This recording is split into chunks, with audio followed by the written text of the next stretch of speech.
জামসুক darling দেখো, ওই যে আমাদের মেয়ে দাঁড়িয়ে আছে। আয় মা আয়, বুকে আয়, কতদিন হলো তোকে দেখি না। আরে নানি দুষ্টু darling too, I love you চুমা চুমা চুমা চুমা চুমা চুমা।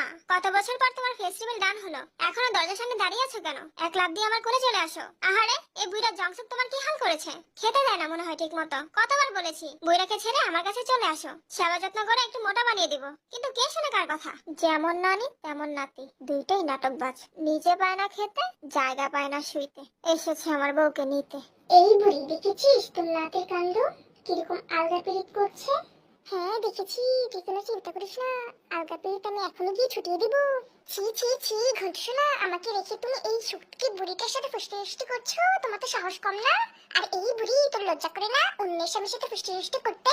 আমার জায়গায় শুধু আপনার স্বামী নাকি? ও আমারও স্বামী। মা কি বলছো এসব? অনেক দূর থেকে এসেছো, আগে ফ্রেশ হও, তারপর না হয় এসব নিয়ে কথা বলা যাবে। কেন পরে কথা বলবো কেন? তুই জিন চুপ থাক, তোর জন্য সবসময় আমি ঝগড়াতে হেরে যাই।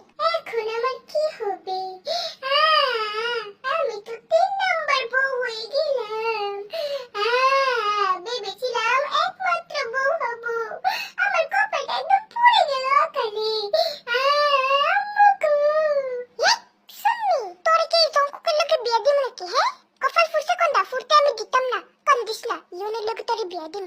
দেখি সুয়ের ফানি মুস উড়ি মারি এদিকে ডাইছে। তোমরা সবাই শোনো, জাগিয়ে শুধু আমার স্বামী, ওর সাথে একমাত্র আমারই বিয়ে হয়েছে। এই সুটকি বুড়ি, কান খুলে শোন, ঘন্টি শুধু আমার, ও আর কারো না।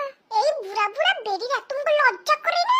হাঁটুর বয়সের একটা স্যারার দিকে এমনি নজর দিতেছি। আর এই যে শাশুড়ি আম্মা, আপনি যদি জামাই বাবারে বিয়ে করেন তাহলে আমার মায়ের কি হইব?